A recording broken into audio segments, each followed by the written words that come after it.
একদিকে স্বজন হারানোর ব্যথা, অন্যদিকে পুলিশের দেয়া ভুল তথ্যে সর্বস্ব হারিয়েছে গভীর সমুদ্রে মাছ ধরতে গিয়ে ট্রলার সহ নিখোঁজ বরগুনার 11 জন জেলের পরিবার। স্বজনদের দাবি, পুলিশের কথাতেই প্রতারণার শিকার হয়েছেন তারা। তবে পুলিশের দাবি, তাদের দেয়া তথ্য ভুল হলেও টাকা পাঠাতে বলেননি তারা। বরগুনা প্রতিনিধি এম এ আজিমের পাঠানো তথ্য ছবি নিয়ে ডেস্ক রিপোর্ট।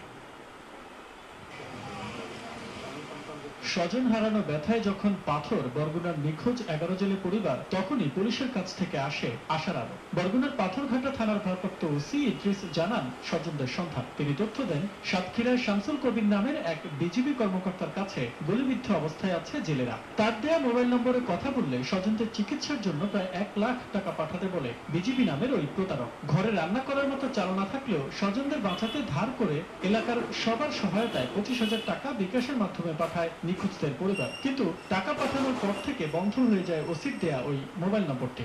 স্থানীয় একজন লোক মজিবর কবিরাজ, তার কাছ দিয়ে আমি ওসি সাহেবের নাম্বার নিছি, নিয়ে ফোন দিছি। তাই ফোন দিছি পর সে বলছে মেসেজ আইছে, গুড নিউজ আছে, তুমি থানায় আসো জরুরি। তো থানার ভারপ্রাপ্ত কর্মকর্তা যদি বলে যে তার নিজের থানার বাই থানায় ইনফরমেশন, সেখানে সন্দেহের কোনো অবকাশ রাখার কোনো সুযোগই আমি মনে করি না।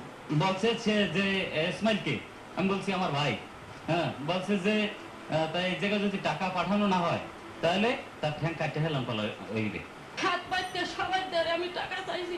টাকা চাওয়ার পরে থানায় ইনফরমেশন যখন পাইছি আমরা, তারপর দেখে আমরা নিশ্চিত যে টাকা আমাকে যাইবে না, আমার ভাই দুটি ছেলে, তারপর ফেরত আসবে। এদিকে থানার মোবাইল নম্বরে একটি মাত্র উড়োফোনেই স্বজনদের এসব তথ্য দিয়েছেন বলে জানালেন ভারপ্রাপ্ত ওসি ইদ্রিস। তবে পুলিশকে না জানিয়ে টাকা দেয় তার দায়ভার এড়িয়ে যান তিনি। আমরা ঊর্ধ্বতন অফিসাররা জানাইছি যে স্যার এইভাবে একটা মোবাইল আসছে 11টার দিকে, এই তখন ঊর্ধ্বতন অফিসার বলছে তার আত্মীয় স্বজনদের বলেন ওই নাম্বারে এরা কন্ট্যাক্ট করে দেখো।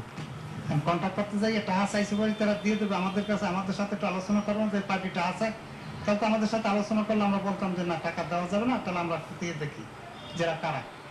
16 জুলাই এফবি আনোয়ারা নামের একটি ট্রলারে 11 জেলের সমুদ্রে মাছ ধরতে গিয়ে নিখোঁজ হয়। 27 জুলাই পাথরঘাটা থানায় স্বজনরা সাধারণ ডায়েরি করলে 28 জুলাই জেলেদের সন্ধান পাওয়ার ভুল তথ্য দেয় পাথরঘাটা থানা পুলিশ।